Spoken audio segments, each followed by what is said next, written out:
Hello everyone, I am the AK of Bamani, AK, the Maniac of Bamani, the Maniac, and I'm here today to talk to you about advanced comboing, or what I like to call it, custom combos. This is a very important aspect of Tekken. Unfortunately, it's not one that people talk about an awful lot. People seem to naturally pick it up as they go along, which is fine. But I think it would be a lot more helpful if I talked about it. It might help you get the concept a bit easier, and you can start incorporating it into your game a lot earlier than you otherwise would. I learned this all on my own. So the general gist of a combo in Tekken, on a wall stage of course, is to launch, to get them to the wall, and to do the best wall combo you can do based on the situation.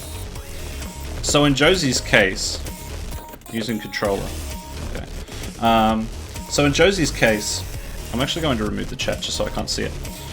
So in Josie's case, she has a lot of different ways that she can actually change her combos, and that will help you get to the wall and get a proper wall splat so that you can get the most damage, and you also get an Oki situation that is much more in your favor than it otherwise would be. So on this stage, I have no idea what combo I need to use from this position. What I'm going to do is I'm going to start the combo, and I'm going to judge how far from the wall I am while I'm doing the combo, and I'm going to adjust it based on how far I am and what I think I need to do to get a good wall splat. So for example, if I just launch, I do this, I'm already really close to the wall, so I'm actually going to go straight into the wall combo. I had no idea where I was going to end up. I completely forgot what kind of combo I needed to do, but I immediately saw, after the tailspin, that Josie was right next to the wall, so I instantly went into the down 3-4.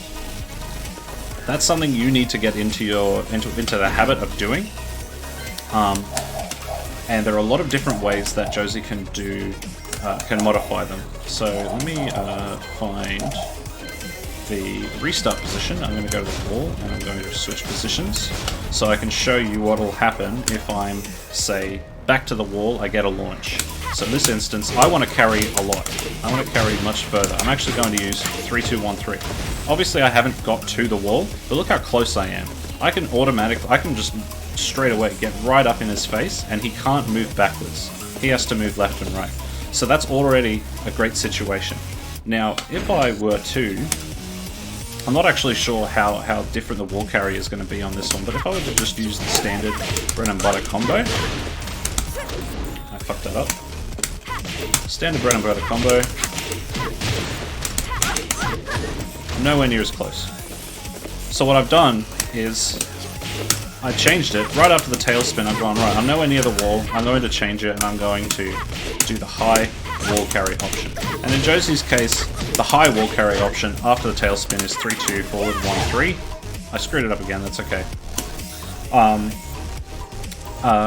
But there are a lot of other things you can do. I believe there's another combo I can actually do, which is something like this. And I believe this actually gives me the most wall carry. It is a little bit harder. I'll get it, don't worry. Forget it.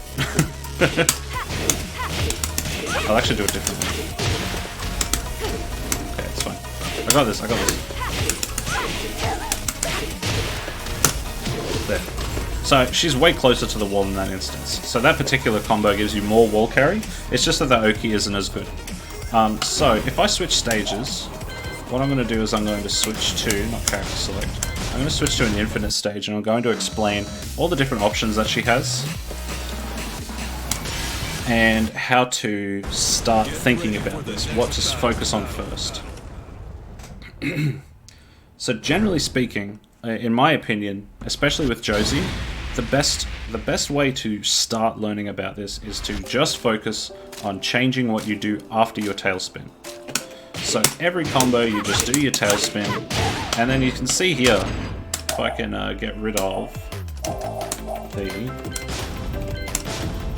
I can't remember how to remove the menu of the settings.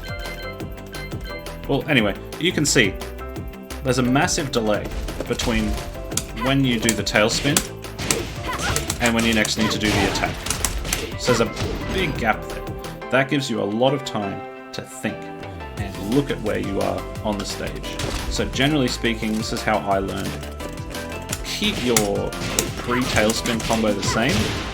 Use this point here to see how far from the wall you are, where in the stage you are, and then adjust from there.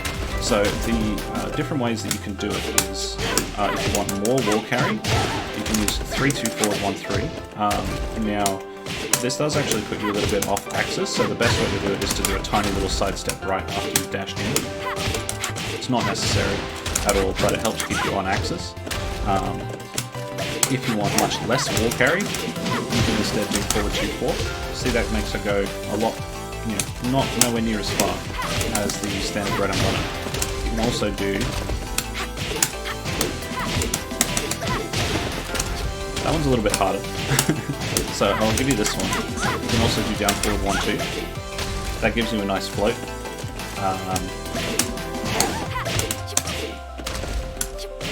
And what are the other ones? The other one you can do is this. This gives you... It's a little bit more out of control wall carry, but it means it gives you a lot of room for error I've found. Error. It gives you a lot of room for error. So because they go so fast, they go really far. They go really fast. They'll splat the wall and you'll have a lot of time to run up and do another one. And then of course, as I demonstrated earlier, if you find that you do your combo and they land, and the wall's right next to them, you can just run up and do your wall combo straight away.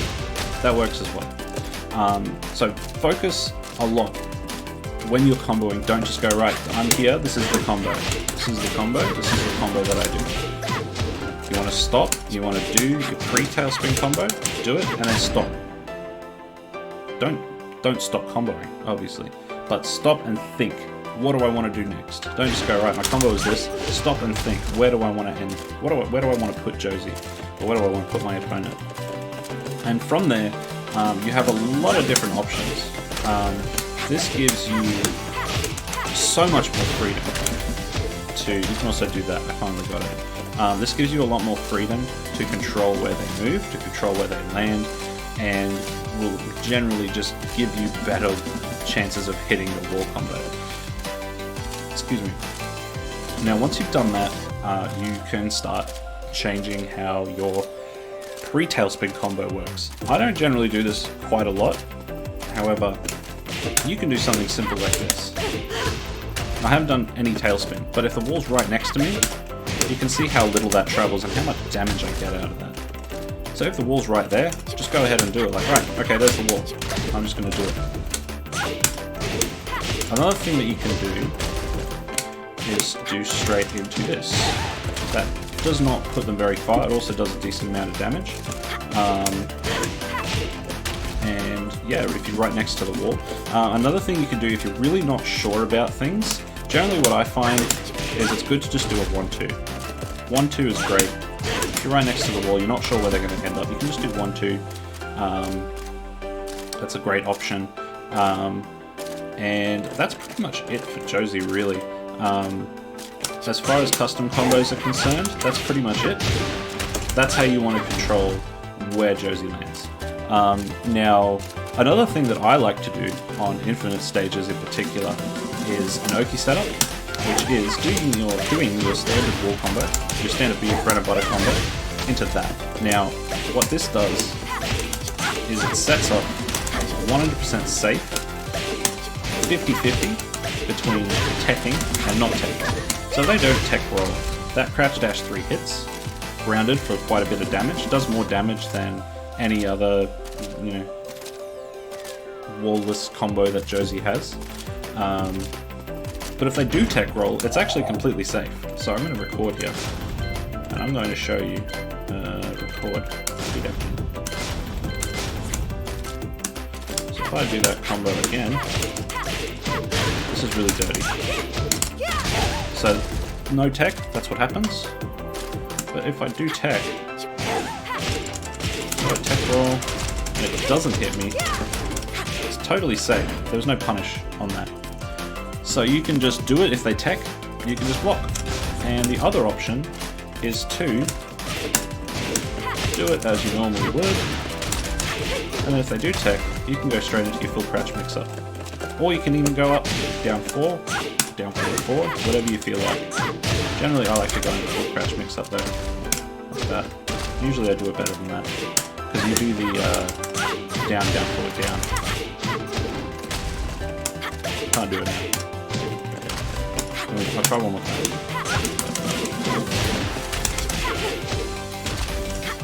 I still don't get the dash, but that's okay. So that's a really good option for Waller stages. And again, I generally speaking, my thought process is, do they tech roll very often? If they don't tech roll very often, I'm going to do it. I'm just going to keep doing it. If they do tech roll often, I'm not going to do it as much, because you still get decent Oki from head bottom combo. You just do it and then run up and down 4. You need to do it better than that, but so that is more or less it for Josie. Again, you can do this with any other character. The important thing is to experiment, to not worry too much when your combos drop. Because the more your combos drop, the more you learn doesn't work. And the better you'll get at judging where the wall is. So, I think that's pretty much it. There's a lot of ums now that I don't know what I'm doing. So, what I might do is I might just do a couple of examples just to end things, just to demonstrate that I know what I'm fucking talking about. Forgotten Realm is a good one. Actually, I might talk about Forgotten Realm. Generally with Forgotten Realm with Josie, you only want to do a ground slam, what do they call it? You only want to go through the floor, a floor break. Yeah, you only want to do a floor break. You only want to do a floor break in the center of the stage if you want to waste a floor. So if you're against King, you might just want to waste the floor. Like, you're not getting the floor. But generally speaking with Josie, you really want to get to the wall and then break the floor. So what I'm going to do is change the reset again. Restart. Switch. So, oh yeah, it does that.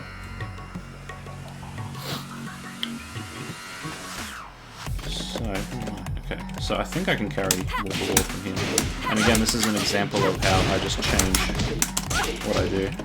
Okay, I can't go that far. So if I just push her forward a little bit, I actually do the combo correctly.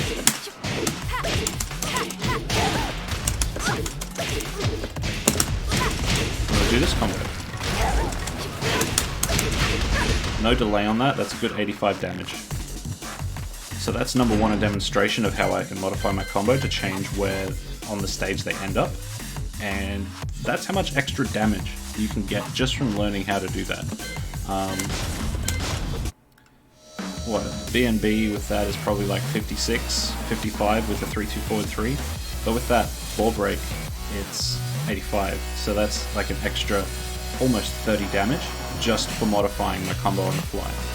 What's another one I can do? Twilight Conflict. I think Twilight Conflict is a good one. Get ready for the I'm going to start from the center. The game's having some frame rate issues.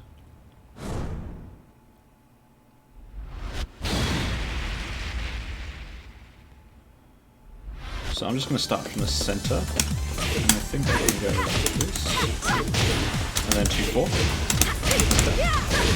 So that's an extra 20 damage from just, so, restart settings are wrong. So if I'm just, just like, oh, this is my combo, I would do this, and I'd be like, oh shit, the wall's there, what do I do? What do I do? The wall's there.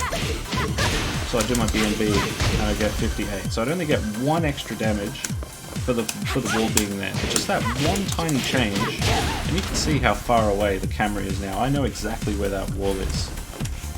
Just that one little change gives me an extra 20 damage, and then I can immediately start doing my Oki, which I know off by heart pretty much. Down 4 beats almost everything except like doesn't it beat? The toe kick, which is like whatever. Down forward 4 beats everything as long as they don't actually move. And you do that. I know exactly what the Oki situation is, and this is something that really propelled me. Once I was able to take an entire round consistently with a launch into wall combo, into Oki, and correct reads on the Oki, I was winning a lot more. Even though I still didn't really know how to play properly, as long as I could get that launch in there, I could get so much damage in, and I could end rounds just from that. So all I needed was a few launches and I could win. So I'll do one more example, and then I'll probably call it a night. I already tested it on Dragon's Nest. I know that from the center of the stage you just do your bread and butter. So what about one that I don't know? Oh yeah, this is a good one because I'm going to try and use the wall breaks here, and I could probably learn how to wall carry after the wall breaks better than I know them at the moment. But it's still a good example of me just knowing what works when and being able to work off that. So if I just do the launch there, so the wall's right there, so I'm just going to instantly do that. Probably a better way to do it, but I got an extra 6 or something damage just from knowing that the wall was there.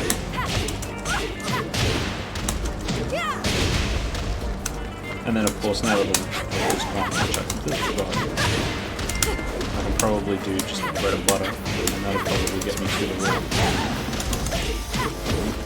No, I have to do 3, 2, 4, 3. This stage is quite annoying, to be honest, when it comes to this sort of thing. So yeah, just a small difference. 18 extra damage off of your standard bread and butter. So yeah, that'll do it, I think. If you have any questions, I'm actually going to go through the chat.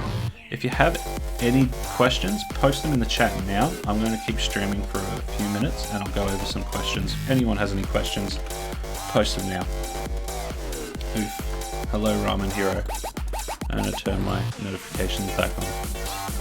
So if there are any important questions, post them now. I'm going to give it maybe a minute before I end the video. Oh wow, it's been 20 minutes. I can talk on and on about this crap. How much damage does 2-4 switch do? Down 3-4. Does the same damage. It actually does the same damage, if I recall correctly. I'm gonna show you now. I'm pretty sure it does the same damage. Oh god, where am I? Okay. So, oops. 51. 50. Okay, so switch down 3-4, switch 4 does 1 less damage, but that is also dependent on scaling. There is a point where they will do the same damage, actually. So the way that the scaling works is that because it works off of a percentage, it can't actually scale the down 3-4 enough to do less damage. I think that's how it works. I'm honestly just talking shit right now. But I'm going to quickly do a nice wall carry combo, just so I can be sure of that. Because I'm pretty sure if you do a full wall carry, the way that the scaling works will actually make the same damage. Is that right? Yeah. This stage is kind of long. Okay, so down 3, 4, 77. I'll do the same combo. And then 2, 4, yeah, 78. Okay, well, I guess I'm wrong. So yeah, 1 extra damage for doing 2-4. You change stage or even now. You can reduce game music a little. Sure. Well, I mean, it's pretty much finished, but I'll keep that in mind for the next stream. I'll do it like -3 decibels. That'll do. Okay. So if there's any more questions, post them now. I don't have that many viewers, so I don't expect any major questions. What do you usually do to keep pressure when the opponent stands up after wall carry? Well, I suppose I could just talk about that now. Okay, what I'm going to do... So there is a slightly different wall combo that you want to do when you're off axis. So you should really, I mean, if I was a bit better at this, then you probably already know it. But if you don't know it, generally speaking, 2-4 switch 4, if I can do it, 2-4 switch 4 is the on-axis combo. However, if I can adjust right, if you're off-axis, it'll always whiff. It's not consistent. So when it's off-axis, you actually want to do 2-4 switch 2. Always hits. Pretty much always hits. Now, the Oki situation in this is different. So what I'm going to do is I'm going to switch positions, and I'm going to do a recording. Repeat action. My brain's working. Okay. No, that's wrong. Okay. Record. Okay, so if I do 2-4 switch 4, down 4, I believe you have slightly less frame advantage. So if I do toe kick from here, not tech roll. Very few people tech roll after a wall combo for some reason. I don't really know why. Okay, let's go here. Okay. We're still tech rolling. Okay. So after 2-4 switch 4, down 4 is going to trade with toe kick. After 2-4 switch 2, I believe down 4 is going to beat it. Because I think you have more frames. Let's do that. Yeah. So you have slightly better frame advantage on your Oki when you use the switch 2, but it's still ridiculously in your favor. So what I'm probably gonna do is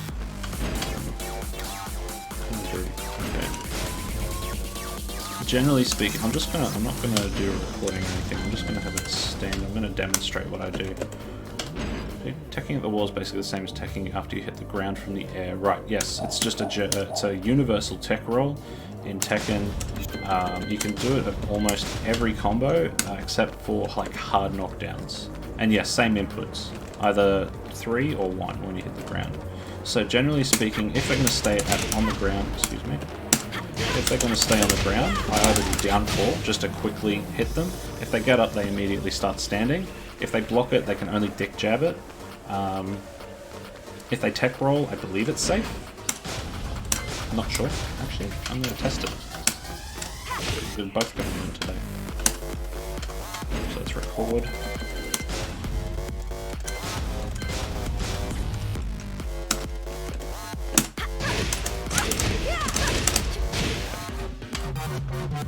So if I play.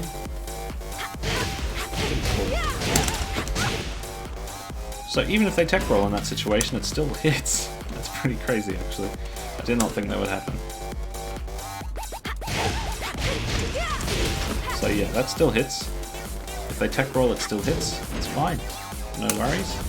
Might be different. That's generally something I do. If I think they're going to like move, I'll actually do down forward 4. So let's put them back to standing. Positions off. And I'll just do down forward 4.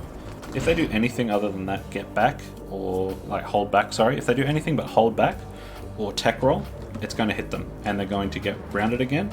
At which point I'm not really sure what the deal is. It's really complicated because I can't remember if they can tech roll or not. But the thing that I like to do is I like to get a read on whether they're tech rolling or not. If they're tech rolling, there's a much better way to deal with your Oki. So what I'm going to do is I'm going to set a ground technique to side quick roll. I think that's the right one. That's the right one. So what I'll do is I'll actually sort of look at which direction they're teching and I'll follow them. So if they tech roll, I wonder if I can, I don't think I can randomize that. No, I can't. But generally speaking, I try and look for where they're going to tech roll, and I'll follow them. And then from there, I can do a straight up 50-50 again, something like down 4, or forward 3+4. That's another good one. So even something simple like that. And it's not a big deal if you step in the wrong direction and they tech roll out of the wall, because all it does is put you in this sort of situation. You still have, you know, a good situation. You still have your frame advantage, in which case I'd probably do down forward 4 or down 4 and just start my offense as I normally would in that situation. So that's sort of the gist of Josie's Oki. Of course, as long as you know what they're going to do, as long as you know what they're going to do, you can just instantly start wailing on them. You can do any move you want. You can once you've stopped them from tech rolling into buttons with this, you can do some crazy shit. I don't do this a lot, but like you can follow them and full crouch. This is fucking scary because you get a massive combo if you do that, and it counter hits. You get full into another wall combo. If you do this, you get the same wall combo, normal hit or counter hit. If you do this, normally this isn't very scary, but this leaves you +1 right in the face. You know? So that's something really good as well. Enjoy that. Well, I think that's just about everything. So that's your Oki after you do all your combos. After you've incorporated what I've taught today, and you start working on your Oki, you'll get a better understanding of what works and when it works, how you want to approach Oki, and generally speaking, you'll just get better. Because the thing is that when you're not changing your combos, you're not getting to the wall as often, you're not getting that Oki situation as often. Once you start doing this is what happened to me when I played at the arcade on 7.0. I got so familiar with this wall Oki situation that I just tried things. And sometimes they worked, because I did this before any real English-speaking Josie, content was out there explaining what she did. So as long as you can do these custom combos as I've taught, you'll get into this Oki situation more. You'll learn what works. You'll get better at it automatically, just from experience. And sometimes experience is better than just being told what to do. So that is pretty much everything. It doesn't look like anyone else has any important questions related to it. I might go over Oki a little bit more in a future video. So in the meantime, I'm probably going to keep streaming every now and then. It is kind of hard to find matches during the time that I like to stream, but I might try and work on... Yes, I'm going to save the video, Jolly Co-op. This is going to be automatically saved on YouTube. Yeah, no, it's okay to miss it. It's okay to miss a lot. It automatically archives this, and then I'm going to just trim out the start and the end after I've finished saying goodbye. So, as I was saying, I'm going to try and stream a lot more on the weekend. Hopefully, on the weekend, there'll be more players on. While during my streaming, you'll be able to see how I incorporate this into my game, how often I get a launch into a full wall combo. It's probably more than you get if you don't customize your combos already. So you can also follow me on Twitch, twitch.tv/BamaniAK, twitch.tv/Bamaniac. And I dual stream, so I actually stream on YouTube and I stream on Twitch at the same time. So it doesn't matter where you follow me. If you follow me on Twitch or if you just subscribe to me on YouTube, you'll be able to catch all of those, and you'll be able to see any of my guides that I do in the future. I like this this interactive method of doing guides. So I'll probably do this again in the future once I have a better idea of how Oki works exactly. I might go through that next. So yeah, if you want to catch my streams, follow me on YouTube or on Twitch, twitch.tv/BamaniAK, and I will see you next time. Thank you.